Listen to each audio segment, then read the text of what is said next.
How to help victims of the California wildfires. Monica H. Evans, 44, lived in her home in Paradise, California for 19 years.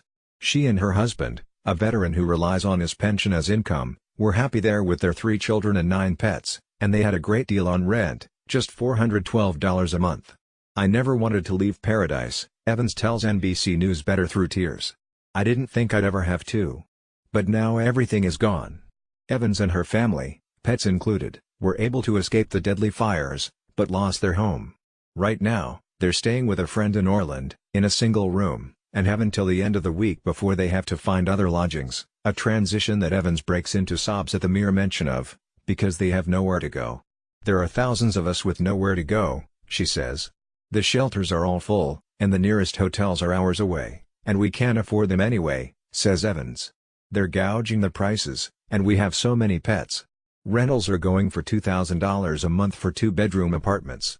All those who have lost their homes in the fires have been dealt a terrible blow, but lower-income renters such as Evans, who did not have renter's insurance, as of 2016 research by the Insurance Information Institute, only 41% of renters did, are faced with a particularly difficult recovery ahead. With no payout from insurance and no land they can rebuild on, many have turned to parking lots for shelter, waiting for help. The Chico Walmart is filled with tents. Everyone is just struggling to get through the day. "We keep hearing on the news that we have to wait on FEMA, wait for guidance, and we keep hearing from people who aren't affected, that it'll all be okay. But they just don't get it. Our whole town is gone. Our lives have been destroyed and nobody has any answers for us." The housing crisis is severe, with Larry Olmsted, President and CEO of United Way of Northern California, highlighting that the homelessness in Butte County and Shasta County was a challenging problem to solve even before the fires. "Homelessness is a hot-button issue in both communities," Olmsted says.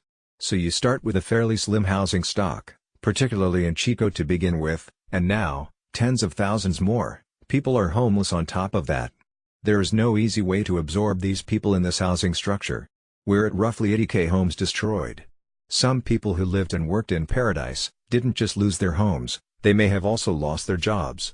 Heather Milsterd, 29, also a former resident of Paradise, is staying with a family friend in Shasta Lake who has generously opened her home to her boyfriend, their 2 young daughters, along with other displaced family members and their pets. "I'm a job coach for mentally disabled adults with California Vocations, and my boss has been amazing," Milsterd says. "But our location was leveled. They're renting out a temporary space, but the future is unclear. My uncle, Jason, works at a Save Mart and the building is standing but the town is gone. My aunt, Robin, works at Curves, and the building is there, too, but how do you work in a town where everything else is gone and everyone has left?" Michael R. Hart, a spokesperson for FEMA, says that the organization is urging people who are trying to get back on their feet to take one of 2 steps. If they have insurance, file a claim. If they are uninsured or underinsured, set up a case.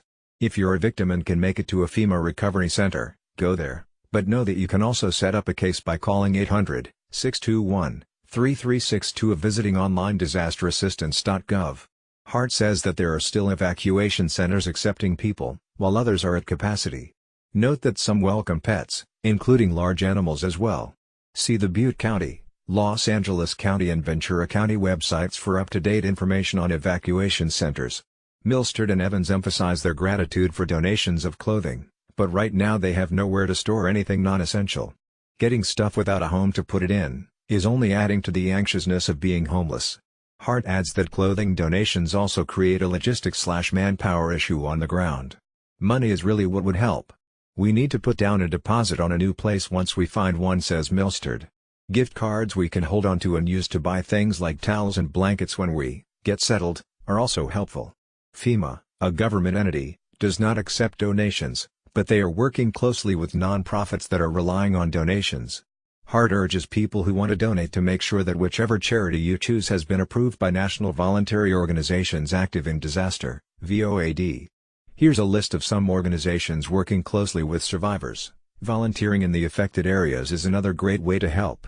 Anthony C. Tornetta, spokesperson for the Red Cross, reminds us that the Red Cross is 90% volunteer-based. "Right now, best thing is to go on the Red Cross site and sign up to volunteer," says Tornetta.